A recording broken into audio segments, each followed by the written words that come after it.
Medicines వాడి వాడి body chemical factory అయిందా? క్యూర్ అవ్వాలంటే మార్చాల్సింది మందులు కాదు, మీ ఆహారపు అలవాట్లు.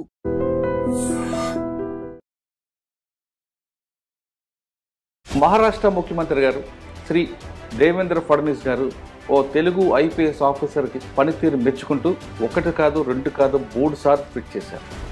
ఆయన ఈ వారం మన గెస్ట్.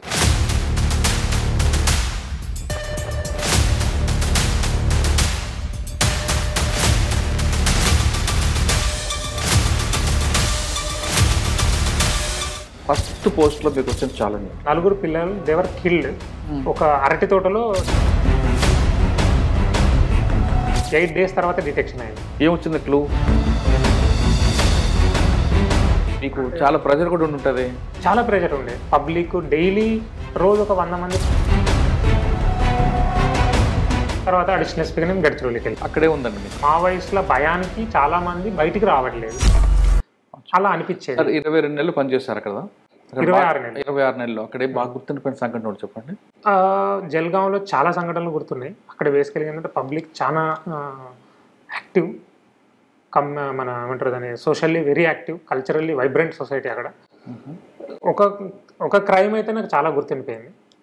నా డివిజన్లో కాదు, నా డివిజన్ నుండి ఆల్మోస్ట్ 100 కిలోమీటర్ దూరంలో వేరే డివిజన్లో ఒక 4 పిల్లల్ని చంపబడ్డారు. 2 అమ్మాయిలు 2 అబ్బాయిలు. వాళ్ళందరూ మ్యాక్సిమం ఏజ్ అంటే పెద్ద 4 పెద్ద ఏజ్ 13 years, మిగిలిన వాళ్ళు 11 years, 8 years, 6 years. ఇట్లా 4 పిల్లలు దేవర్ కిల్డ్. ఒక అరటి తోటలో చంపబడ్డారు. అది నాకు సంబంధం లేదు, ఎందుకంటే నా జ్యూరిడిక్షన్ కాదు. కానీ అరౌండ్ నేను జాయిన్ అయ్యి అప్పటికి ఒక 10-15 days అయి ఉంటుంది. మా ఎస్పీ గారు నాకు ఫోన్ చేశారు, కుమార్ ఎక్కడున్నాడు, వెంటనే సో ప్లేస్కి వచ్చేసాను అన్న. అక్కడ ఏఎస్పీ ఉన్నారు ఆల్రెడీ. అక్కడ ఎస్డిపి ఉన్నాడు, వాళ్ళ డివైఎస్పీ ఉన్నాడు. కానీ నాకు ఫోన్ చేసి నన్ను రమ్మన్నారు. నాకు ఎందుకు రమ్మన్నారు నాకు కూడా అర్థం కాలేదు. కానీ నేను వెళ్ళాను. అప్పుడు చెప్పారు, you're going to be the eye of this case, నీకు కేసు ఇచ్చేస్తాను. డీజీ గారు నుండి ఫోన్ వచ్చింది, అక్కడ ఉన్న కుమార్కి ఇచ్చేసింటే ఐపీఎస్కి ఇవ్వండి అని చెప్పారు. సెన్సిటివ్ కేసు అయింది. ఆ 4 కూడా ట్రైబల్ పిల్లలు 4. ఆ కేసు మాకు డిటెక్ట్ చేయడానికి చాలా టఫ్ ఉండే. It took 8 days to detect. 8 days తర్వాత డిటెక్షన్ అయింది.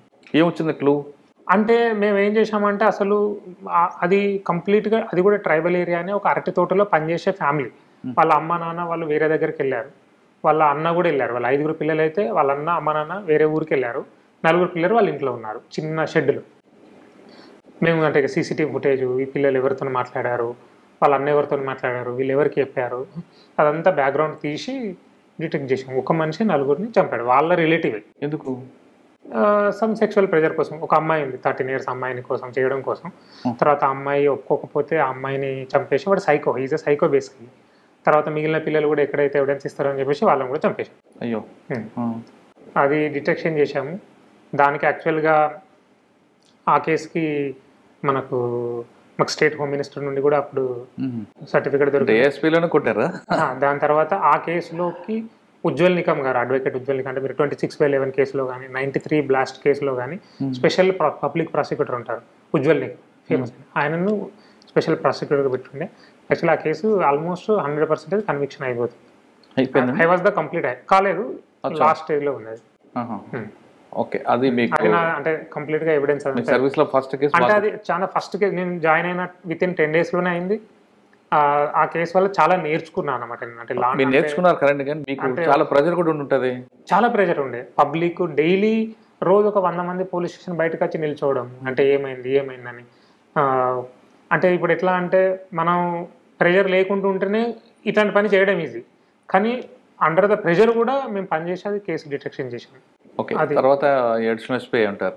తర్వాత అడిషనల్ ఎస్పీ నేను గడ్చిరోలికి వెళ్ళాను. అక్కడే ఉందండి మీకు అసలు నక్సల్స్ ఎఫెక్టెడ్ ఏరియా. పక్కన మీకు ఆ బార్డర్ ఉంటుంది, మార్ట్ బార్డర్. 2 గ్రామాల విలేజ్లు కూడా బాగానే ఎఫెక్ట్ ఉంటాయి. ఏం ఛాలెంజ్ వచ్చిందండి?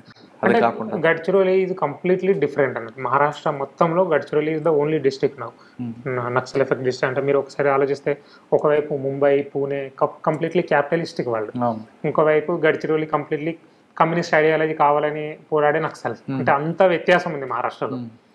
అక్కడ గడ్చిరోలి ఎలా అంటే, మనది కరీంనగర్ బ్యాక్గ్రౌండ్ అవడం వల్ల మనకు నక్సలిజం, మావోయిజం, మన తెలంగాణ బ్యాక్గ్రౌండ్, సివిల్ సర్వీస్లో కూడా మేము బాగా ప్రిపరేషన్ చేసాము. నాకు ఒక బేసిక్ ఐడియా ఉంది. సో యాక్చువల్గా మనం ప్యాషన్తోనే అక్కడికి వెళ్ళాం. నేను వాలంటరీకి వెళ్ళాను. నేను గడ్చిరోలి ఇంట్లో ఎవరు అబ్జెక్షన్ చేయలేదా? ఎందుకు ఆ పోస్ట్ మనకి కరీంనగర్ చూసారు కదా, చాలా మంది ఎఫెక్ట్ అయ్యారు. అంటే ఇప్పుడు మా ఫ్యామిలీ ఎలా అంటే నేను ఒక డిసిషన్ తీసుకుంటా అంటే వాడు అన్ని ఆలోచించుకొని తీసుకుంటారని నమ్మకం వాళ్ళకు ఉండి ఉంటుంది. అది అన్ని చెప్పారు కదా, మీ అమ్మగారు నాన్నగారు? మా అమ్మగారు నాన్నగారు మా విలేజ్ లోనే ఉంటారు, అక్కడే అగ్రికల్చర్ చేస్తారు. అమ్మ కూడా అంతే. అంటే వాళ్ళకి తెలుసు గడ్చిరోళ్ళు వచ్చినప్పుడు చెప్పారా జాగ్రత్త అని చెప్పారా? కనీసం వాళ్ళకు చెప్పలేదు, మా వైఫ్ కి తెలుసు. వాళ్ళకి అప్పటికే పెళ్లి అయిపోయిందా? నేను ఐఆర్ఎస్ లో ఉన్న కన్నా సర్వీస్ లో కన్నా ముందే మ్యారేజ్ అయింది. ఏం చేస్తారు ఆవిడ? తను సాఫ్ట్వేర్ ఇంజనీర్. ఆవిడ చెప్పారు కానీ అమ్మ నాన్న చెప్పుకుంటూ వచ్చారు. అమ్మ నాన్న చెప్పలేదు, వాళ్ళు టెన్షన్ పడతారు కదా, దగ్గర ఉన్న వాళ్ళకి తెలుసు మనం ఏం చేస్తున్నాం అనేది. సార్ గడ్చిరోలి తర్వాత చెప్పాము, వెళ్ళిన తర్వాత అటువైపు మాడ్ ఎఫెక్ట్ అయ్యి ఉంది కాబట్టి ఆ ప్రాంతం ఇలాగుంటుందండి. అంటే ఏ బెల్ట్ లో ఎక్కువగా ఎఫెక్టెడ్ అది? ఛత్తీస్గఢ్ అంటే ఓన్లీ గడ్చిరోలికి 7 డిస్ట్రిక్ట్స్ బార్డర్. తర్వాత అక్కడ కాంకేర్ నుండి మొదలు పెడితే ఇక్కడ మీకు నారాయణపూర్ వరకు వస్తాను. సో ఈ నారాయణపూర్ బార్డర్ ఇవన్నీ ఏంటంటే కంప్లీట్లీ మీరు అన్నట్టుగా మాడర్ ఏరియాస్. ఆ ఏరియా ఎట్లా అంటే మనం అంటే డీపర్కి వెళ్తూ ఉంటే టువర్డ్స్ మాడ్ ఏరియా. విలేజెస్ ఎట్లా అంటే ఒక విలేజ్ అంటారు, 4-5 ఇండ్లు ఉంటాయి, ఒకటే ఫ్యామిలీ ఉంటుంది, వాళ్ళే బ్రదర్స్ ఉంటారు, అంత తక్కువ పాపులేషన్ ఉంటారు. సో వాళ్ళను నక్సల్స్కి డామినేట్ చేయడం ఈజీ. నక్సల్స్ కూడా కదా వాళ్ళని ఇప్పుడు మనం వాడాల్సిన టర్మినాలజీ మావోయిస్టులు. రెండోది వీళ్ళ దగ్గర వెపన్స్ ఉంటాయి. యాక్చువల్లీ మేము అర్థం చేసుకుంది ఏంటంటే ప్రజలకు డెవలప్మెంట్ కావాలి. అంటే మావోయిస్టుల భయానికి చాలా మంది బయటికి రావట్లేదు. వాళ్ళకి ఏంది, వాళ్ళకి ప్రపంచమే తెలియదు. ఫస్ట్ ఆఫ్ ఆల్ వాడు పుట్టినప్పటి నుంచి అదే విలేజ్లో చిన్నది హ్యామ్లెట్, అది 5-6-10 హౌసెస్ ఉన్న ఒక విలేజ్. సో వాడికి బయట ప్రపంచమే తెలియదు. కొన్ని మధ్యలో నదులు ఉంటాయి, అంటే కట్ ఆఫ్ అయిపోతాయి ఆల్మోస్ట్ ఒక 2-3 మంత్స్ వర్షాకాలంలో. అట్లాంటి వాళ్ళని మనం ఎట్లా యాక్చువల్లీ మన వైపు తిప్పుకోవాలని మనం అక్కడ కూడా కమ్యూనిటీ పోలీసింగ్ ఇనిషియేటివ్ను ఇంప్లిమెంట్ చేసాం. అసలు ఆలోచన ఎందుకు వచ్చింది ఆపరేషన్ ప్రస్తావన ప్రజలకి ప్రభుత్వానికి మధ్యలో? అంటే మేము గడ్చిరోలిలో పోలీస్ దాదాలోరా కిటికీ అనే ఒక ప్రోగ్రామ్ ఉంది. ఏదండి? పోలీస్ దాదాలోరా కిటికీ. అంటే దాదా అంటే మహారాష్ట్రలో అన్న అని. బేసికలీ పోలీస్ అనేవాడు మీకు ఒక అన్ననే అనే ఉద్దేశంతో ఒక స్కీమ్ అక్కడ తయారు. అంటే మనం జస్ట్ తెలుగులో పోలీస్ అన్న అంటాం. అక్కడ పోలీస్ దాదాలోరా కిటికీ అంటే విండో. గ్రామ రక్షక దళం కూడా పెట్టినట్లున్నారు కదా అక్కడేనా? అది ఇక్కడ పెట్టారు. అక్కడ ఏం చేశామంటే అంటే మా ముందు ఆల్రెడీ సెటప్ ఉండే దాన్ని. అక్కడ ఏంటంటే ఇప్పుడు డీప్ ఇంటీరియర్ ప్లేసెస్లో వేరే డిపార్ట్మెంట్సే ఉండవు. అంటే రెవెన్యూ డిపార్ట్మెంట్ కానీ బీడీఓ డిపార్ట్మెంట్ కానీ వీళ్ళు ఉండరు. కానీ పోలీస్ అవుట్ పోస్ట్ ఉంటుంది మన సెక్యూరిటీ పర్పస్ కోసం. అక్కడున్న విలేజ్ పీపుల్కి మనం ఏం చేశాము, పోలీస్ అవుట్ పోస్ట్లోనే సింగిల్ విండో మెకానిజం పెట్టి మీకు ఏ ఇబ్బంది ఉన్నా, మీకు క్యాస్ట్ సర్టిఫికేట్ కావాలి, మనకు పిహెచ్ సర్టిఫికేట్ కావాలి, ఇన్కమ్ ఏ సర్టిఫికేట్ కావాలన్నా, అంటే అది కాకుండా గవర్నమెంట్ ఏమైనా యోజనాస్ ఉంటాయి కదా, స్కీమ్స్ ఉంటాయి కదా, అవి ఇంప్లిమెంటేషన్ కావాలన్నా కూడా మీరు పోలీస్ స్టేషన్కి వచ్చి మీ అప్లికేషన్ ఇస్తే చాలు, మొత్తం మేమే ప్రాసెస్ చేస్తాం. అట్లా చేశామన్నట్టు. అంటే వాళ్ళ హెడ్ క్వార్టర్ రావాల్సిన వాళ్ళు అసలు ఎక్కడికి రావాల్సిన అవసరం లేదు. తర్వాత అందులో కూడా కొన్ని ప్రాబ్లమ్స్ ఫేస్ చేశాము. దాని తర్వాత ఏం ఏమైంది, వీళ్ళకి తెలియదు గవర్నమెంట్ స్కీమ్స్ ఏమున్నాయో కూడా. అప్పుడు విఎల్ఈ అని ఒక కాన్సెప్ట్ ఉంటుంది, విలేజ్ లెవెల్ ఎంటర్ప్రెన్యూర్ అని. అంటే వీళ్ళు గవర్నమెంట్ స్కీమ్స్ని ఇప్పుడు జస్ట్ లైక్ మనకు మీ సేవా కేంద్రాలు ఉన్నట్టు వీళ్ళకు గవర్నమెంట్ పర్మిషన్ ఇస్తుంది. అట్లాంటి వాళ్ళని మేమే రిక్రూట్మెంట్ చేసేసి వాళ్ళని విలేజ్లకు పంపించేసాము. ఫస్ట్ మీరు స్కీమ్స్ ఏమున్నాయో ప్రజలకు చెప్పండి. ఇప్పుడు ప్రజలు ఆబ్వియస్లీ 200 కిలోమీటర్స్ 300 కిలోమీటర్స్ స్టార్ట్ చేసి వాడు డిస్ట్రిక్ట్ హెడ్ క్వార్టర్స్ రాలేడు, 100 కిలోమీటర్స్ స్టార్ట్ చేసి తాలూకా హెడ్ క్వార్టర్స్ కూడా రాలేడు. ఎందుకంటే వాళ్ళంతా నక్సల్ ఎఫెక్టెడ్ పీపుల్ కదా. సో వాళ్ళకి ఫస్ట్ స్కీమ్స్ ఏమున్నాయో చెప్పించి, మేము కూడా గ్రామ్ విజిట్ చేసినప్పుడు కూడా చెప్పించి వాళ్ళని డైరెక్ట్గా అవుట్ పోస్ట్లకు పోలీస్ హౌస్పిటల్కి తీసుకురావడము. ఈ స్కీమ్స్లో మీరు ఎలిజిబుల్. ఇప్పుడు చాలామంది ఎట్లా అంటే ట్రైబల్స్లో దే ఆర్ ట్రైబల్స్ కానీ వాళ్ళకు ట్రైబల్ ఎస్టీ సర్టిఫికేట్ ఉండదు. వాళ్ళకు ఓల్డ్ ఏజ్ పెన్షన్ స్కీమ్ ఉంది కానీ వాళ్ళకి రాదు, వాళ్ళకి తెలియదు. ఎందుకంటే వాళ్ళకి ఏం సర్టిఫికేట్స్ తెలియవు కదా. ఇప్పుడు మనం బేసిక్ చాలా మందికి ఆధార్ లేదు. మేము ఫస్ట్ ఏం చేసాం, ఫస్ట్ మీకు అందరికి ఆధార్ కావాలి, క్యాస్ట్ సర్టిఫికేట్ కావాలి. ఈ రెండింటిని ఇప్పించి దాని తర్వాత మిగిలిన స్కీమ్స్ అన్ని ఇంప్లిమెంట్ చేశాం. కానీ ఆధార్ కార్డు వద్దని అక్కడ పార్టీ వ్యతిరేకించింది కదా. అంటే ఇప్పుడు మేము అంటే వద్దని వాళ్ళు వ్యతిరేకించిన ప్రజలు మాత్రం వేరే రహస్యంగా తీసుకునేవారు. ఇప్పుడు ప్రజలకి బేసికల్గా ఏం కావాలి, గవర్నమెంట్ చేసే స్కీమ్స్ అయితే కావాలి కదా. ఇప్పుడు ఓల్డ్ ఏజ్ పెన్షన్ స్కీమ్ కింద మీకు మామూలు 2000 వస్తుంది అనుకోండి, తీసుకోరా వాళ్ళు? ఖచ్చితంగా తీసుకుంటారు. వాళ్ళకు ఇప్పుడు మావోయిస్ట్ ఐడియాలజీ ఏంటిది, మీ గవర్నమెంట్ కోసం మీకోసం ఏం చేయట్లేదు, మిమ్మల్ని మోసం చేయడానికే గవర్నమెంట్ ఉంది. వీళ్ళు అదే నమ్ముతారు కదా, ఎందుకంటే వీళ్ళకి తెలియదు పాపం. అట్లాంటి ఏరియాలో కొన్నిసార్లు టీవీయే లేదు, వాళ్ళకి ఏం తెలియదు. అట్లాంటి అంత ఇన్నోసెంట్ పీపుల్ కూడా ఉంది. అట్లాంటి వాళ్ళని మనం ఫస్ట్ అంటే డీప్ ఇంటీరియర్ అని చెప్పేది, చాలా ఇంటీరియర్ పాకెట్స్లో, ఎంటైర్ గడ్చిరోలి ఇట్లా కాదు, ఒక 1/3 పీపుల్ ఇట్లనే ఉన్నారు. వాళ్ళని కంప్లీట్గా అంటే డీప్ పాకెట్స్లో కూడా మా వైపు టర్న్ చేసుకున్నాం. సార్ ఈ క్రమంలో వాళ్ళకి మీకు ఎక్కడైనా ఘర్షణ జరిగాయా పార్టీకి మీకు? ఈ బేసికల్గా అంటే మీరు ప్రజలకు బాగా దగ్గర అవుతున్నారు, అవును అది వాళ్ళకి ఇష్టం ఉండదు. ఈ క్రమంలో మిమ్మల్ని అంబుష్ చేయడం, అటాకులు చేయడం, రకరకాల వార్నింగ్లు ఇవ్వడం జరుగుతుంటాయి. అటువంటి ఏమైనా ఎదురుపడ్డాయి? అట్లాంటివి ఏం జరగలేదు. మేమే ఇంకా యాక్టివ్గా మేము ఆపరేషన్ చేసి చాలా వరకు యాంటీ మావోయిస్ట్ ఆపరేషన్ చాలా వరకు చేసాము, చాలా ఏరియాస్ని క్లియర్ చేసాము. సో దట్ ప్రజల మీద ప్రెషర్ రాకూడదు. ఇప్పుడు ప్రజలు అనే వాళ్ళకి మాకు గవర్నమెంట్ నుంచి వెళ్ళి సపోర్ట్ వస్తుంది, మేము తీసుకోవాలనుకుంటే వాళ్ళు ఒక ప్రెషర్లో తీసుకోకూడదు అన్న ఉద్దేశం రాకూడదని కంప్లీట్గా ఏరియాస్ అన్ని మేము క్లియర్ చేసుకుంటూ ముందుకు వెళ్ళిపోయాం టువర్డ్స్. సార్ మీరేమో సామాజిక కోణంలో చూసుకుంటూ ఆర్థికంగా వాళ్ళు డెవలప్ అవ్వాలనే ఉద్దేశం మీరు వెళ్తున్నారు, కానీ మరోవైపు వాళ్ళ యాక్టివిటీ ఎక్కువ అవ్వకుండా అంటే ఇంకొక కోణం మీద ఉంది, లా అండ్ ఆర్డర్ విషయాలు చూద్దాం, కోమింగ్లు చేయడం, ఎక్స్చేంజ్ ఆఫ్ ఫైర్, ఇవన్నీ కామన్. అవన్నీ కంటిన్యూ చేస్తూనే ఇది మరోవైపు అంటే టూ ప్రాంగ్డ్ స్టార్ట్ అయ్యింది. ఓకే, ఈ వేలో మీకు ఏమైనా ఎదురుపడ్డాయి ఛాలెంజెస్ లా అండ్ ఆర్డర్ విషయాలు, కోమింగ్ చేయడం విషయంలో కానీ? చాలా సార్లు ఎదురుపడ్డాయి. అంటే ఇప్పుడు మేము అంటే మీకు ఎవరంటే అప్పుడు ఏ దళం ఎక్కువ ఉంటుంది అక్కడ మీరు టైంలో? అక్కడ చాలా అంటే అహేరీ దళం అని ఉండేది, చాలా దళాలు ఉన్నాయి. అంటే వాళ్ళు కానీ లీడ్ చేస్తున్న తెలుగు వాళ్ళే కదా, ఎప్పుడైనా ఎదురుపడ్డారా? తెలుగు వాళ్ళు ఎదురుపడలేదు, కానీ మేము ఒక నక్సలైట్ని అరెస్ట్ చేశాము, తెలుగు నక్సలైట్ని.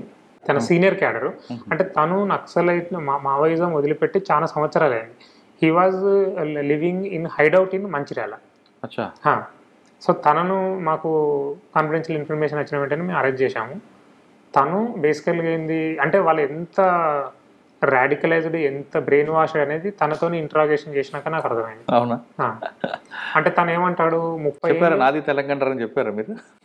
చెప్పాను, తెలుగులోనే నేను ఇంట్రాగేషన్ చేశాను. తను ఏమంటాడు, నా జీవితం 30 ఏళ్ళు నేను మావోయిస్టుల కోసం పనిచేశాను. ఈ రోజు ఇప్పుడు నేను ఒకటే అడిగాను తనని, మీకు 2 ఆప్షన్లు ఉన్నాయి, ఒకటి అరెస్ట్ కావచ్చు, రెండోది సరెండర్ కావచ్చు. సరెండర్ అయితే మీ పేరు మీద ఎంత అయితే రివార్డు ఉందో అదంతా మీకే వస్తుంది, అది కాకుండా మీకు మేము హెల్ప్ చేస్తాము ఇల్లు కోసము, జాబ్ కోసం, ఇదంతా మన ఉంది కదా, సరెండర్ పాలసీ ఉంది మహారాష్ట్రలో కూడా. We have very good surrender. తను అడిగినప్పుడు నేను ఐ డోంట్ గెట్ సరెండర్, నన్ను అరెస్ట్ చేసేయండి అన్నాడు. అంటే నేను ఎందుకు ఇట్లా అని అడుగుతున్నా, సైకాలజీ కదా ఇది, సింపుల్. నేను 35 ఇయర్స్ ఒక ఐడియాలజీ కోసం పోరాడాను, ఇప్పుడు నేను సరెండర్ అయ్యానంటే నేను నా జీవితమే తప్పు అని నేనే ఒప్పుకున్నట్టు. సో నేను ఒప్పుకోను, నన్ను అరెస్ట్ చేసి మీరు ఎన్ని సంవత్సరాలు జైలులో నాకు కంపరలేదు. అంటే అంత హార్డ్ కోర్ బ్రెయిన్ వాష్ ఉంటారు వాళ్ళు. మరి మీరేం చేశారు? మనం ఏం చేస్తాం, అరెస్ట్ చేసాం. ఇప్పుడు తనని ఇంకేం చేయలేము అంత. ఇప్పుడు హీఈస్ కంప్లీట్లీ బ్రెయిన్ వాష్డ్ కదా. స్టేట్మెంట్ ఒకవైపు ఛత్తీస్గఢ్లో వాళ్ళ అప్పర్ హ్యాండ్ కనిపిస్తుంటుంది, మీ వైపు రాకుండా మీరు మాత్రం ఆపరేషన్ చేస్తున్నారు, కంట్రోల్ చేసుకొస్తున్నారు వాళ్ళు. కానీ మీ వైపు కూడా రావాలి, మీ వైపు కూడా వాళ్ళ అప్పర్ హ్యాండ్ చేయాలని చాలా ప్రయత్నాలు చేశారు. ఇందులో భాగంగా మీకు ఎప్పుడైనా అటువంటి సంఘటన ఎదురైంది? మేము చాలా యాక్చువల్లీ ఎక్స్చేంజ్ ఆఫ్ ఫైర్ చాలా ప్లేసెస్లో అయినాయి. అంటే వాళ్ళు చాలా చోట్ల వచ్చి మా మీద అటాక్ చేయడానికి, మేము మీ డేరాల్లో కూర్చున్నప్పుడు, లేదంటే మేము వెళ్తున్నప్పుడు, ఎందుకు మీరు కూడా నేను అంటే 2-3 ఎక్స్చేంజ్ ఆఫ్ ఫైరింగ్స్లో నేను ఉండేను. మన కానిస్టేబుల్స్కి కొంచెంలో మిస్ అయ్యి బతికిన వాళ్ళు ఉన్నారు. ఒకసారి బ్రిడ్జ్ని, మేమైతే బ్రిడ్జ్కి అటువైపు ఉన్నాము, ఇటువైపు రావాలి, వాళ్ళకి తెలుసు మా ముందే లీక్ అయింది ఎలానో. బ్రిడ్జ్ మీదనే వాళ్ళు బాంబు పెట్టారు, బ్లాస్ట్ కూడా అయింది. లక్కీలీ మాకు ఏం కాలేదు, అంటే మూమెంట్ అవుతున్న మధ్యలోనే బ్లాస్ట్ అయింది. సో అంటే ఇట్లాంటివన్నీ చాలా. వాళ్ళు ఏంటంటే ఆ పార్టీకి మీ ప్రాంతంలో లీడ్ చేసే ఆఫీసర్ నాయకుడు ఎవరంటే అప్పుడు? గిరిధర్ అని ఉండే. గిరిధర్ తన పేరు Giridhar. Later he surrendered now.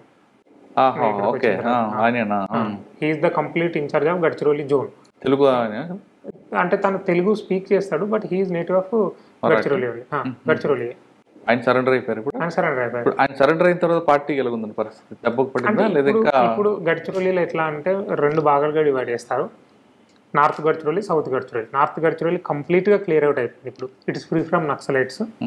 తర్వాత అంటే అక్కడ కంపెనీ నెంబర్ 4 అని ఉండేది, ఆ కంపెనీ నెంబర్ 4 కంప్లీట్గా ఎలిమినేట్ చేసాము. తర్వాత ఈ సౌత్ గడ్చిరోలిలో కంపెనీ నెంబర్ 10 అని ఉంటుంది. కంపెనీ నెంబర్ 10 యొక్క హెడ్ ఈయన గిరిధర్ ఉండే. కంప్లీట్గా అంటే కంపెనీ నెంబర్ 10 యొక్క హెడ్డే సరెండర్ అయిపోయాడు. దానివల్ల వాళ్ళు డీలే పడిపోయారు. దాని తర్వాత చాలా వరకు మేము ఎక్స్చేంజ్ ఫైర్ చేసాం. వీళ్ళు ఏం చేస్తారంటే మధ్యలో మనకు అక్కడ నది ఉంది, ప్రాణహిత నది. నదికి అటువైపు పోయి ఉంటారు, మధ్యలో వచ్చి ఇటు ఏమన్నా యాక్టివిటీ చేయడం, మళ్ళీ పోవడం, అక్కడ హైడ్ అవుట్ అలా చేస్తూ ఉంటారు. ఇటువైపు వచ్చినప్పుడు మన దగ్గరికి వస్తున్న మనకు ఇన్ఫర్మేషన్ వస్తే ఎక్స్చేంజ్ ఫైర్స్ అవుతుంటాయి. కానీ ప్రజల నుంచి ఎలాంటి సపోర్ట్ ఉందండి? వాళ్ళకుందా మనకుందా? కంప్లీట్గా అయితే మనకే ఉంది. కంప్లీట్గా గవర్నమెంట్కి సపోర్ట్ ఉంది, ప్రజలకు తెలుసు గవర్నమెంట్. ఇప్పుడు మేము అదే అంటున్నాం, మేము ఇంకా ఇది కాకుండా మేము ఎంత తీసుకెళ్ళామంటే అక్కడున్న స్టూడెంట్స్ని తీసుకొని మనం బాంబేకి, పూణేకి, హైదరాబాద్కు పంపించేవాళ్ళం. మేము మహారాష్ట్ర టూర్ వేయించేవాళ్ళం. అచ్చా. బాబు మీరు చూసేది గడ్చిరోలి మహారాష్ట్ర కాదు, ఒకసారి మీరు బయటకు వచ్చి చూడండి, నాగ్పూర్ చూడండి, పూణే చూడండి, ముంబైకి తీసుకునే వాళ్ళం. వాళ్ళకు చూపించడం వల్ల అక్కడ పిల్లలకి ఏమైపోయిందంటే తెలియకుండానే ఒక అవేర్నెస్ వచ్చేసింది. ఎందుకంటే తల్లిదండ్రులకి ఏం తెలియదు, అట్లీస్ట్ కమింగ్ జనరేషన్ అన్న, అంటే ఇప్పుడున్న జనరేషన్ అన్న స్పాయిల్ కాకూడదని అట్లా మేము టూర్స్ వేయించి వాళ్ళలో అవేర్నెస్ కూడా తీసుకొచ్చాం. అది కాకుండా చాలా స్కిల్ డెవలప్మెంట్ ప్రోగ్రామ్స్ కూడా మేము కండక్ట్ చేసాం. అంటే నేను ఇప్పుడు గడ్చిరోలిలో ఉన్నప్పుడు పోలీస్ డిపార్ట్మెంట్కి స్కిల్ డెవలప్మెంట్ ఆర్గనైజేషన్ అని ఒక రికగ్నిషన్ తీసుకొచ్చి, అంటే ఒక ఏజెన్సీ సపరేట్గా విత్ ఇన్ పోలీస్ డిపార్ట్మెంట్లో ఒక ఏజెన్సీ క్రియేట్ చేసి ఒక బ్రాంచ్ టైప్ చేసి 3 crore వర్క్ ఆర్డర్ మాకు గవర్నమెంట్ ఆఫ్ మహారాష్ట్ర ఇచ్చింది. మహారాష్ట్ర స్కిల్ డెవలప్మెంట్ కార్పొరేషన్ అని ఉంటుంది ఒకటి, MSDC. 3 crore work order police డిపార్ట్మెంట్కి ఇచ్చింది, you go and do the skilling అని. అందులో అంటే మేము డ్రైవర్ ట్రైనింగ్, కంప్యూటర్ ట్రైనింగ్, తర్వాత 2-wheeler 4-wheeler రిపేరింగ్, అట్లాంటివి వేరే వేరే ట్రైనింగ్స్ అన్ని మేము చాలా వరకు ఇప్పించాము. అంటే medium level training, skill development trainings organise చేశాం. దానివల్ల ఏమైపోయింది, ఎంప్లాయ్మెంట్ ప్రాబ్లమ్ అనేది సార్ట్ అవుట్ అయింది. వాళ్ళకి ట్రైనింగ్ ఇచ్చేటప్పుడు కూడా కావాల్సిన టూల్స్, ఎవరైనా సెల్ఫ్ ఎంప్లాయ్మెంట్ పెట్టుకున్నా కూడా వాళ్ళకి మళ్ళీ కొంత గవర్నమెంట్ నుండి ఏదైనా బ్యాంక్ త్రూ టైప్ వేయించి వాళ్ళకి ఫండింగ్ ఇవ్వడము, ఇట్లాంటివన్నీ ఒక సోషల్ పోలీసింగ్. అంటే ఇట్లా యాంటీ నక్సల్ ఫోర్స్ ఉంది, at the time social policing. మేము మీకోసం ఉన్నాం, మీరు మా వైపు వస్తే మేము మీకోసం ఉన్న ఒక భరోసా వాళ్ళకి ఇప్పించి, అంటే ఒక పార్ట్ కాక 2 పాత్రలు నడిపించారు మీరు? 2 పాత్రలు నడిపించుకున్నాం. ఓకే, ఎంతకాలం పనిచేస్తారండి? అక్కడ 2 years నేను, అంటే 22 months ఉన్నాను. 22 months తర్వాత ఇక్కడికి వచ్చాను.